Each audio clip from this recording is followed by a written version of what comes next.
Hello. Hello. Guys, can you put go? हाँ बस patch कर लो मेरे को.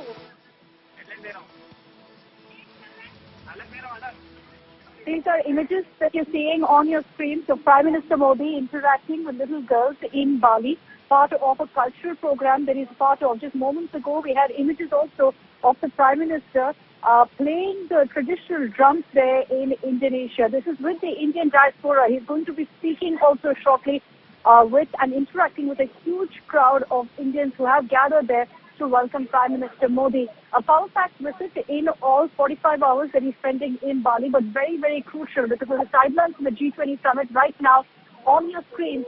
You see the images coming in right now of Prime Minister Modi's interactions with the Indian diaspora. This has, in a way, become the norm as well, part of every international visit that the Prime Minister makes.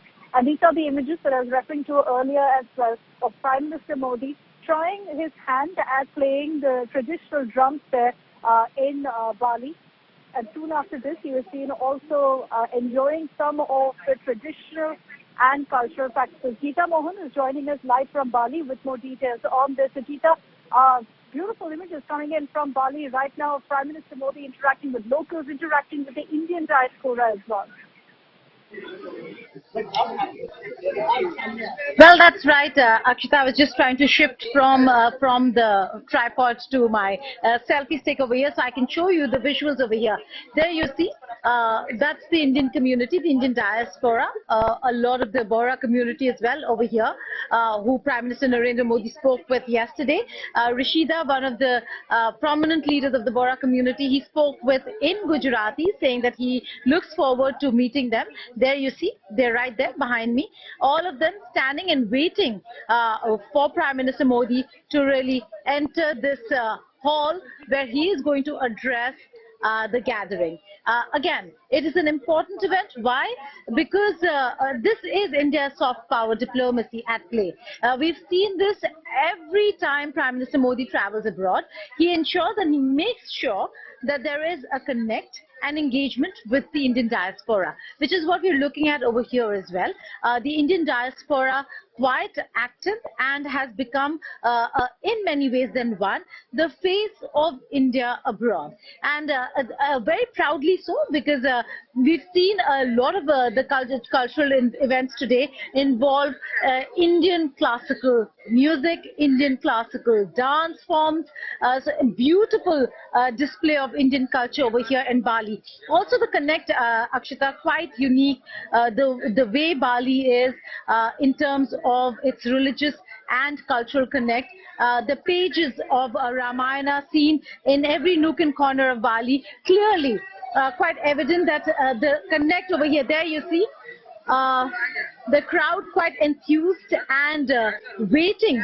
They have in fact been waiting for Prime Minister Modi for a very long time, about 4 to 5 hours, because of security clearances that they required to really enter the venue. And this, might I add, is a venue that is far away from the main summit venue, an hour's drive from the main venue of the G20 summit.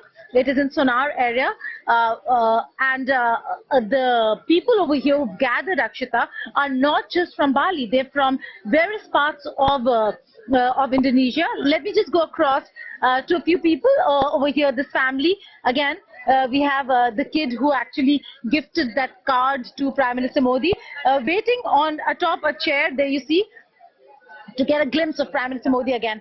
Excited over here to listen to Prime Minister Modi? Yeah, excited, ma'am. Yeah? The excited is infinity. Excitement, they're infinitely excited, Akshita.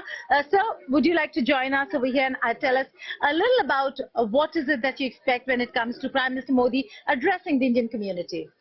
I think the way Modi ji has brought together the Indian community wherever he goes across the globe. So we feel so much connected back to India. I have been living abroad for many years now, but attending Mr. Modi's program, this is my second time attending his program. So it gives a great sense of belonging, a great sense of patriotism back for India. Well, there you have it, Akshita. A lot of people over here waiting. The event is a little delayed. We know that Prime Minister Modi was supposed to come here a while ago, but delayed in all probability because of the leadership meetings that he's been having in at the G20 summit venue. So there you see, again, everybody waiting over here. The ambassador of India to Indonesia will be introducing Prime Minister Modi, and here the moderator of the session over here, the one who's emceeing, has just announced that everybody should be seated yet again because Prime Minister Modi is yet to arrive.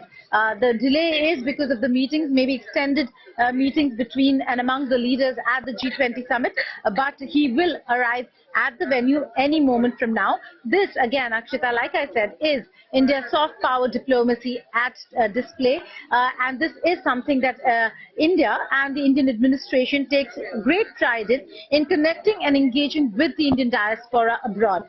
We do know that the meetings that took place today, the messaging of India was quite significant. So much so that the idea and his statement about no war and wars are not a solution has been included in the draft of the G20 communique. And that in itself is quite significant.